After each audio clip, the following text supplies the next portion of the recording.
La Bible en un an, la 13e journée, le livre de la Genèse, le chapitre 28, verset 1 au chapitre 29, verset 35, le livre des psaumes, chapitre 11, verset 1 à 7, le livre des proverbes, chapitre 3, le verset 3 et 4, l'évangile de Marc, le chapitre 9, verset 2 à 29.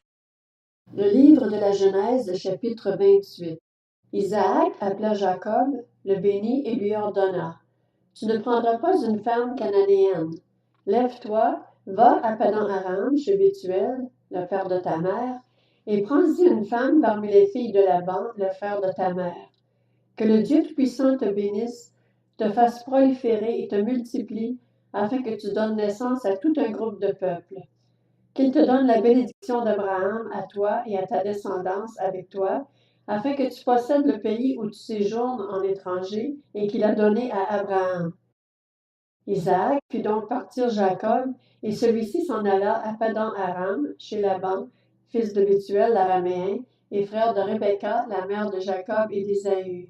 Ésaü vit qu'Isaac avait béni Jacob et l'avait envoyé à Padan-Aram pour y prendre une femme. Il vit aussi qu'en le bénissant, il lui avait donné cet ordre: Tu ne prendras pas une femme cananéenne. Il vit que Jacob avait écouté son père et sa mère et qu'il était parti pour Padan-Aram. Ésaü comprit ainsi que les Cananéennes déplaisaient à son père Isaac, et il alla trouver Ismaël.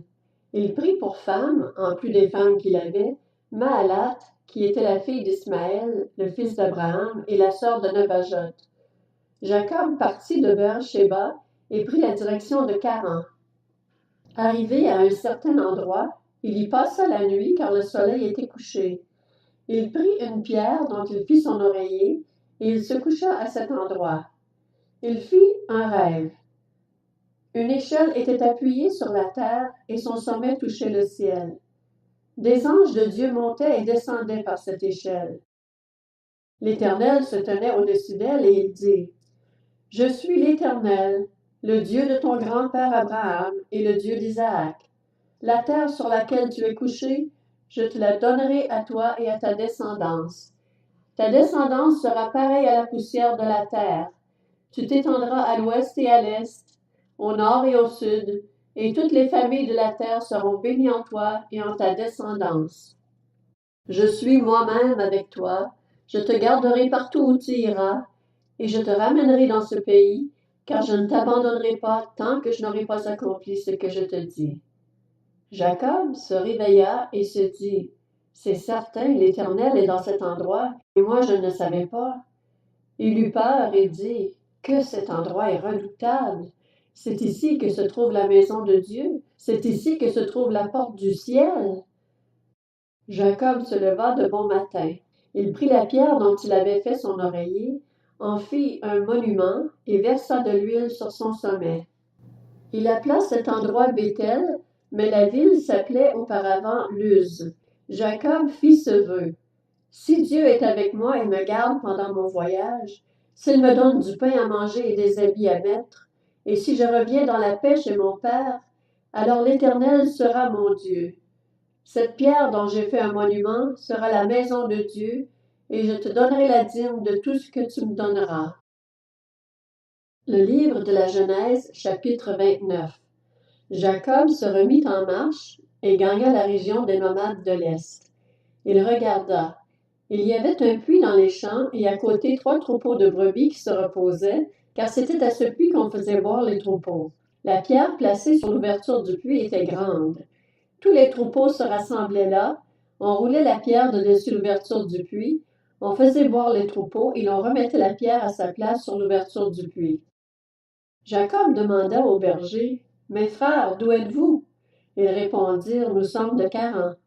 Il leur demanda: Connaissez-vous Laban, le petit-fils de Nacor?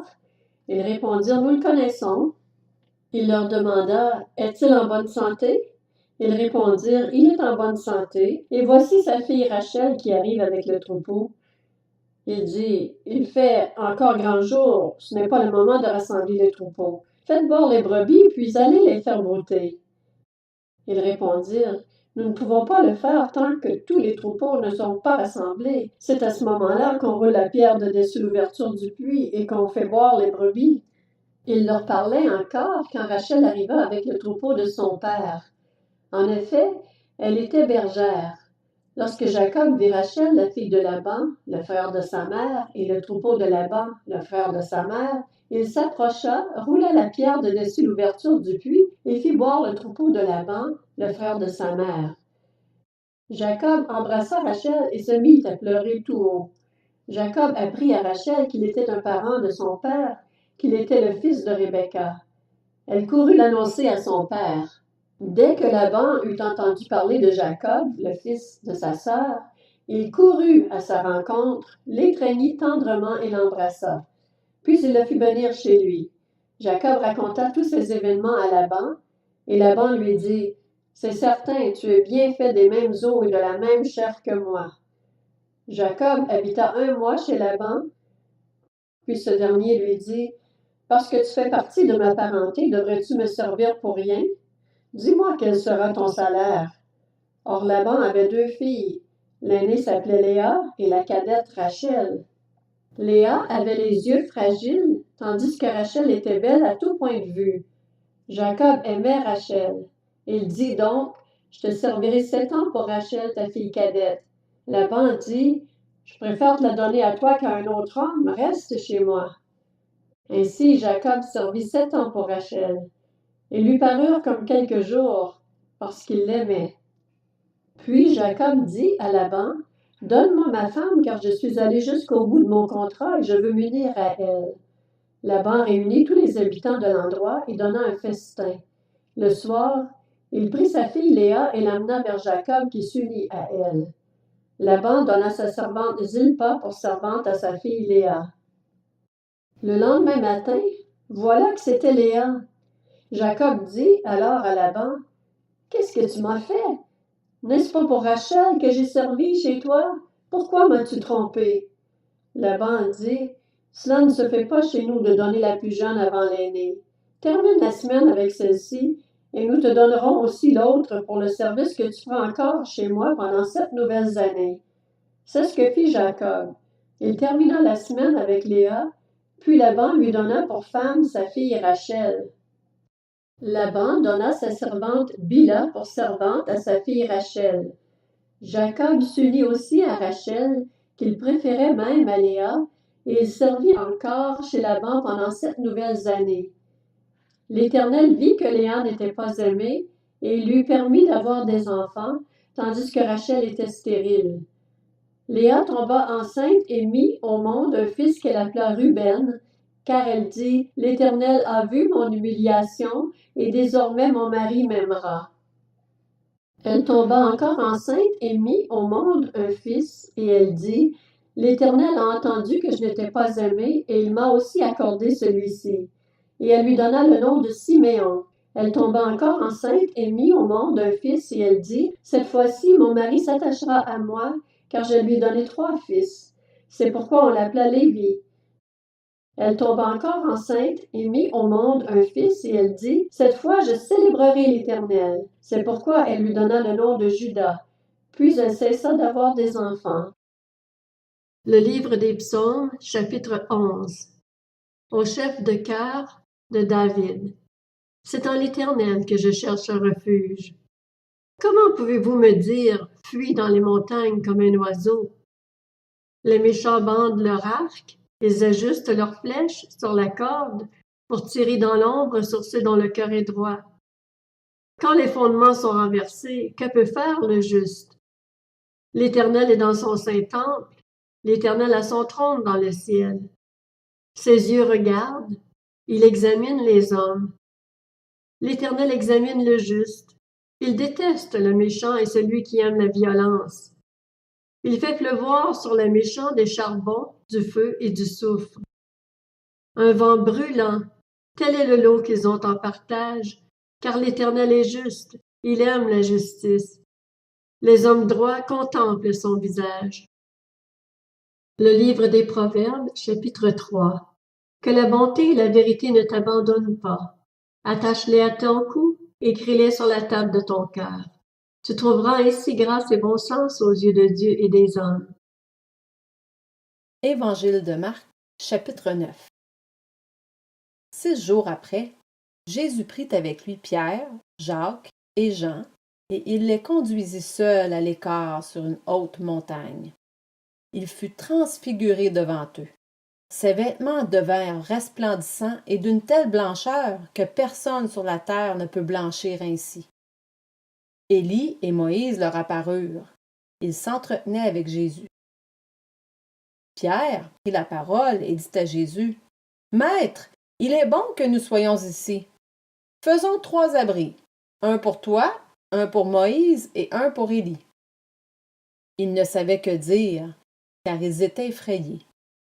Une nuée vint les couvrir, et de la nuée sortit une voix.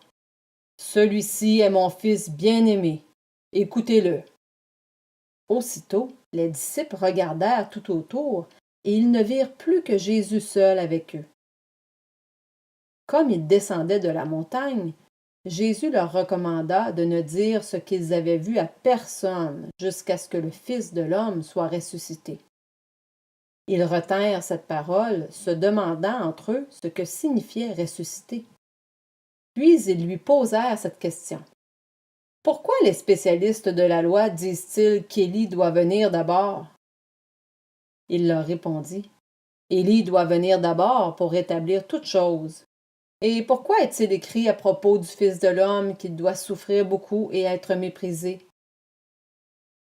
Mais je vous le dis, Élie est déjà venu, et ils l'ont traité comme ils ont voulu, conformément à ce qui est écrit à son sujet. » Lorsqu'ils revinrent vers les disciples, ils virent autour d'eux une grande foule et des spécialistes de la loi discutaient avec eux. Dès que les gens virent Jésus, ils furent surpris et accoururent pour le saluer. Il leur demanda, « De quoi discutez-vous avec eux? » Un homme de la foule lui répondit, « Maître, je t'ai amené mon fils qui a un esprit muet. Partout où l'esprit s'empare de lui, il le jette par terre. L'enfant écume, grince des dents et devient tout raide. J'ai prié tes disciples de chasser l'esprit, et ils n'ont pas pu. » Génération incrédule, leur dit Jésus, jusqu'à quand serai-je avec vous? Jusqu'à quand devrai-je vous supporter? Amenez-le-moi. On le lui amena. Dès que l'enfant vit Jésus, l'esprit l'agita avec violence. Il tomba et il se roulait par terre en écumant. Jésus demanda au Père, « Depuis combien de temps cela lui arrive-t-il? » « Depuis son enfance, » répondit-il, « et souvent l'esprit l'a jeté dans le feu et dans l'eau pour le faire mourir.